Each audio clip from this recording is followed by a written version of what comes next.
رمضان کی تیاری کرنی ہے، ٹھیک ہے مسجد میں رنگ روگن ہونا چاہیے، ٹھیک ہے مسجد میں نئے قالین بچھنے چاہیے، اچھی بات ہے کہ مسجد میں اے سی لگے ہونے چاہیے، لیکن جو لوگ رمضان کی تیاری جو مسجد والے کر رہے ہیں۔ السلام علیکم ورحمۃ اللہ وبرکاتہ۔ محترم دوستو، آج پھر ایک بار ہم آپ لوگوں کے سامنے حضرت مولانا عثمان صاحب لدھیانوی شاہی امام پنجاب کا ایک بیان پیش کرتے ہیں، جس بیان کے اندر حضرت نے تراویح کے ٹاپک پر بہت ہی اہم وعظ فرمایا ہے۔ 5 دن میں 10 دن میں تراویح پڑھنا اور سننا کیسا ہے۔ آپ لوگوں سے گزارش ہے کہ شاہی امام پنجاب کے اس بیان کو آپ لوگ پورا سماعت فرمائیں۔ جن کو ہم نے اپنا ٹھیکیدار بنا لیا، جن کو کہہ دیا کہ ہاں اچھے بھی ہیں، سارے ہی برے نہیں ہو سکتے، ہاں تم بہتر ہو ہم سے، تم اللہ کے گھر کی خدمت کرو، ہم تمہارے ساتھ کھڑے ہیں۔ کیا یہ خدمت کرنے والوں کو مسجد کی تیاری کے دوران رمضان میں وہ لسٹ یاد ہی نہیں جس میں یہ طے ہو سکے کہ محلے میں نوکری پیشہ لوگ کتنے ہیں جن کی تنخواہ 10-15 ہزار ہے، جو عید کی خوشی نہیں منا سکتے؟ کیا مسجد کے صدر کی، ٹرسٹی کی یہ ذمہ داری نہیں تھی کہ وہ رمضان سے پہلے ایسے لوگوں کی نشاندہی کر لیتا کہ جن کی رمضان کے اندر چھپ کے ہم مدد کرتے؟ لیکن اب جو ہے ساری توجہ رنگ روگن کے اوپر ہے، غریب لوگوں کے اوپر ہماری توجہ نہیں ہے۔ اس کی ذمہ داری نہیں بنتی؟ کیا مسجدوں کا جیوریڈکشن نہیں ہوتا؟ کیا مسجدوں کی حدود نہیں طے کی اللہ تبارک و تعالیٰ نے کہ تمہارے دائیں طرف کون ہے، بائیں طرف کون ہے، آگے کون ہے، پیچھے کون ہے، کون کھا رہا ہے، کون بھوکا ہے، کون مسلمان ہو یا غیر مسلم ہو؟ یہ طے نہیں کیا مسجد کے ذمہ داروں کو کہ آؤ نکل کے دیکھو تو صحیح کہ تمہارے آس پڑوس میں کتنے لوگ بھوکے ہیں جن کو رمضان میں تمہاری ضرورت ہوگی؟ تم ان بھوکوں کی تو بات ہی نہیں کرتے رمضان سے پہلے اپنے پاس بیٹھ کے۔ کیسے بھول جاتے ہو رمضان کی تیاری میں کہ ان لوگوں کی فہرست بھی بنانی ہے کہ جو لوگ تعلیم حاصل کر رہے ہیں لیکن ان کے پاس پیسہ نہیں ہے، وہ تعلیم نہ حاصل کر کے کہیں چائے کے برتن دھو رہے ہیں۔ کیسے بھول گئے ان بچوں کو جو تمہاری مسجد کے محلے میں رہنے والے ہیں، جن کے گھر میں کھانا نہیں ہے، جو تمہاری افطاری کی خالی پلیٹوں کو چن کے وہ سامان گھر کو لے جاتے ہیں؟ تو تمہاری غیرت کہاں مر گئی؟ کس نے تمہیں ان مسجدوں کا ذمہ دار بنایا جو اپنے آس پاس رہنے والے یتیموں کی خبرگیری نہیں رکھ سکتے ہو؟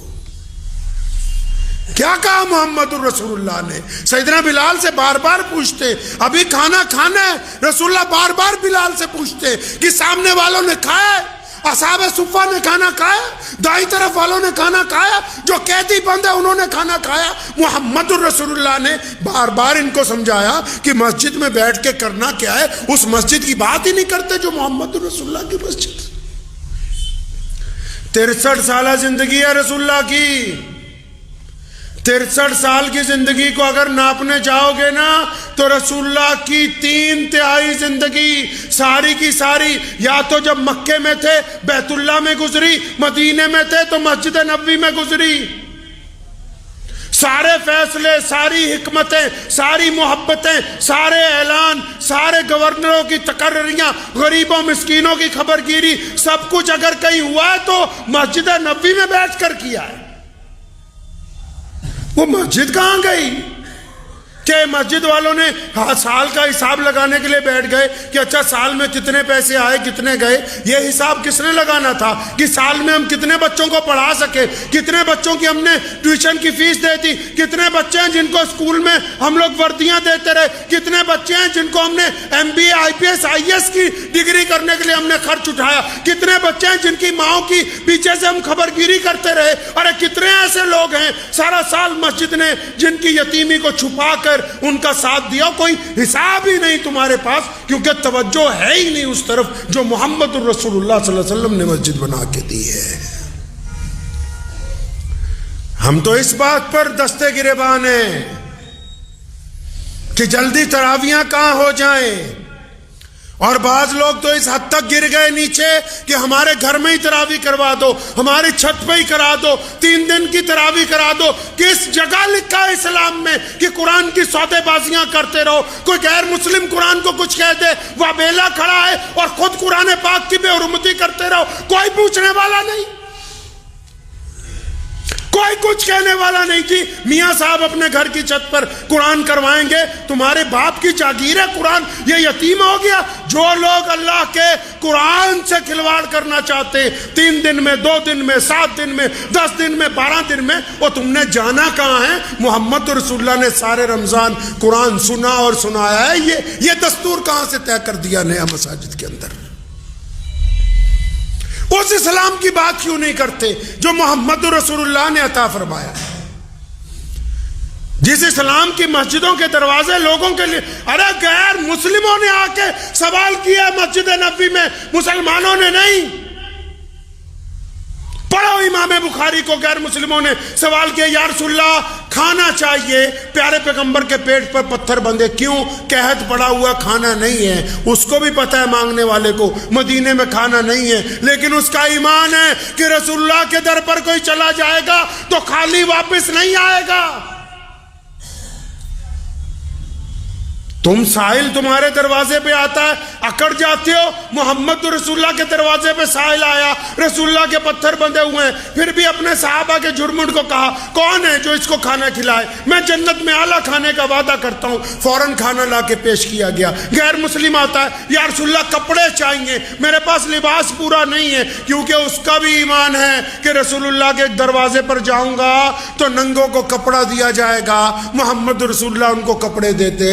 ایک غیر مسلم آ کے سوال کرتا ہے, یا رسول اللہ مجھے سواری چاہیے, میں مسافر ہوں, میرے پاس سواری نہیں ہے. نبی علیہ السلام اس کو سواری دیتے ہیں. اور یہ جو مسجد ہم نے بنائی, اس میں تو کسی کو ایک لمحہ فالتو پنکھا چلانے کی اجازت نہیں ہے. کیا وہ اس مسجد سے میل کھا رہی جو محمد رسول اللہ نے عطا کی ہے؟ ہوتے کون ہو اکڑنے والے نمازیوں کے ساتھ؟ یہ اختیار دیا کس نے کہ سائل کے ساتھ مسجد کا متولی, مسجد کا ٹرسٹی, مسجد کا صدر کسی مانگنے والے سے بدتمیزی کر جائے؟ یہ اختیار تمہیں دیا کس نے؟ اللہ کے گھر کے خادم ہو تو پھر خادموں والا رویہ ہونا چاہیے, اللہ کے گھر کے نوکر ہو تو پھر نوکروں والی تمیز ہونی چاہیے. یہ روش آئی کہاں سے؟ کہا کس نے کہ اس طریقے کے ساتھ تم انسانوں سے وطیرہ کرو؟ جی رمضان آ رہا ہے, رمضان آ رہا ہے, رمضان آ رہا ہے. وہ ٹھیک ہے رمضان آ رہا ہے, کچھ اپنی توبہ بھی تو کر لو کہ آج کے بعد میں کڑوا نہیں بولوں گا, آج کے بعد میں بدتمیزی نہیں کروں گا, آج کے بعد آنے والوں سے گندی نگاہ سے نہیں دیکھوں گا, آج کے بعد کسی بیٹی کے اوپر گندی نگاہ نہیں ڈالوں گا, آج کے بعد کسی کو دھکا نہیں ماروں گا, آج کے بعد کسی کا دل نہیں توڑوں گا. کون سی تیاری ہے رمضان کی؟ اگر رنگ روگن کا نام تیاری ہے تو رنگ روگن پوری دنیا کے لوگ کر رہے ہیں. پوری دنیا کے لوگوں نے بڑی بڑی عمارتیں بنا لی, لیکن بیت اللہ کے مقابلے کی عمارت آج تک کوئی تعمیر نہیں کر سکا. کیوں؟ کیونکہ جب بندہ اللہ کے گھر میں جاتا ہے نا تو اس کا دل, اس کی روح خدا کے گھر کو دیکھ کے پشماندہ ہو جاتی ہے, آنسو جاری ہو جاتے ہیں, اپنے رب سے معافی مانگتا ہے.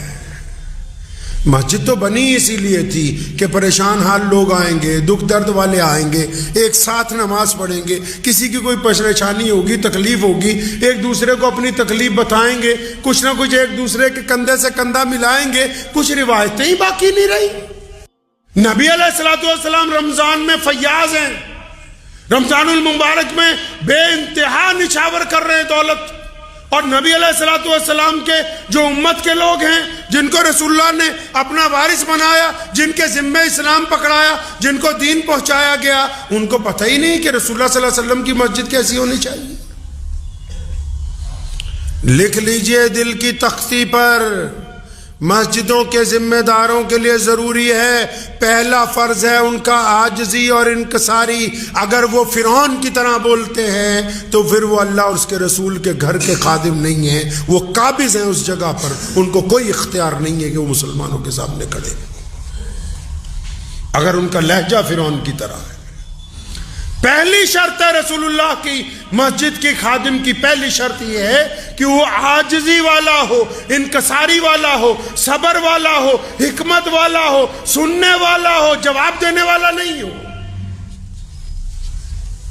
اور پھر اس کی ذمہ داری بنتی ہے